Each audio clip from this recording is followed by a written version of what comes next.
खुलुमबाय आं मुस्रि कास्टम बसुमतारी आं दिनै बिटिसिनि लाइमोनफोरनो मोनसे मेसेज होनो सानदों आरो बे जोंनि थाखाय जोबोद गोनांथि बाथ्रा दा बिटिसिनि लाइमोनफोरा बुजिखाबाय बे 5 बोसोराव इउपिपिएलआ माबादियै जोंनि बिटिसिनि लाइमोनफोरखौ मिसा खोथा प्रतिश्रुति होबाय मिसा खोथा बिथांमोनहा रादाय होबाय बे 5 बोसोराव दाखालि बावै जोंहा एमसिएलए प्रेस मोसाहारि आदा बिथाङा जे सोंथि सोंदोंमोन जे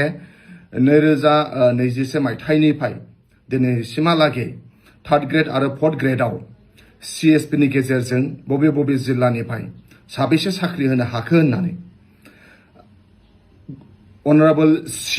सीएम प्रमद बर' सार बिथांनिफ्राय रिप्लाइ फैबाय जे 2021 मायथाइनिफ्राय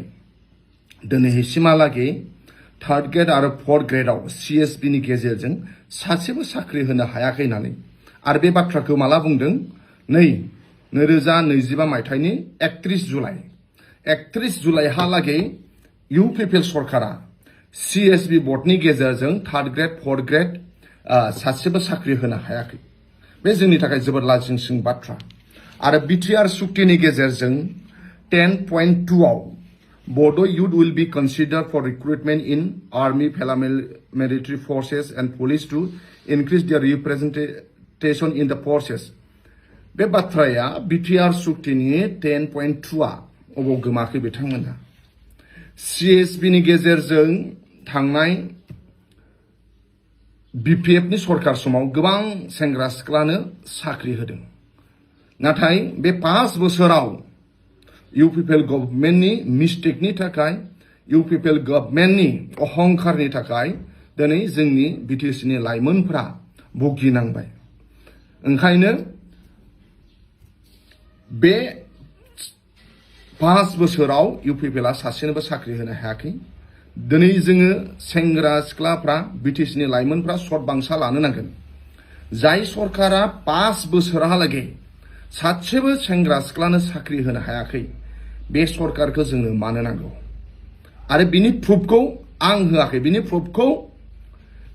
एसेम्बलिनि गेजेरजों जोंनि मानाव गेदेर एमसिएलए प्रेस मोसाहारि सारा कुइसन सोंदोंमोन आरो बेखौ रिटेन बिटिआर सरकारा बुंहरदों जे बिथांमोना साख्रि होनो हायाखै होननानै नङा होमबा दा ओंखायनो 2021 मायथाइनिफ्राय 2025 मायथाइसिम बे 5 बोसोराव 3rd ग्रेड आरो 4th ग्रेडआव इउपिपिएल सरकारा सासेबो साख्रि होनो हायाखै बेखौ गावसोरनो बुंनानै लादों मानोना गावसोर बायध'था जादों जोंनो होनो माने बिथांमोना फिन होनो गोनां जादों ओंखायनो जों सेंग्रा सिख्लाफोरा नोंसोरो साखाफारा जानो नांसिगोन साफ्रोमबो सेंग्रा सिख्लाफोरा सिरि थानो नाङा मानोना साख्रि मोनोब्लासो न'खरा थांनानै थागोन आरो 5 बोसोराव होनो हाथारनो नांगौमोन मानो थाखाय होनो हायाखै बेखौ नोंथांमोनाबो बुजिखाबाय जों बिपिएफआ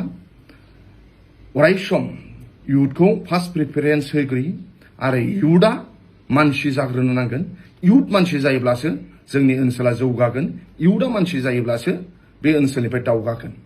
दा ओंखायनो साफ्रोमबो इयुथफोरा जाहाथे इउपिपिएल गभर्नमेन्टआ जे साख्रि होनो हायासै बिनि थाखाय जोङो गोथौयै साननानै जों थांखि लानो सम जाबाय नोंथांमोना थांखि लादो एबारनि बिसायख'थियाव बिपिएफनो भट होनानै नोंथांमोना जाहाथे मानसि जानो हायो नोंथांमोना साफा जाहाथे मानसि जानो हायो आरो बे मानसि नोंसोरखौ मानसि खालामनो थाखायनो माना गेदेर हाग्रामा महिलारि सारा थिरांथा लादों आरो बिपिएफनि सायाव जाहाथे साफ्रोमबो बिटिसिनि लाइमोनफ्रा फोथायनाय लायो बेखौनो आंनिफ्राय दिनै साफ्रोमबो बिटिसिनि लाइमोनफोरनिसिम मेसेज हरनाय थाबाय थेंक इउ गोजोन्थों खुलुमबाय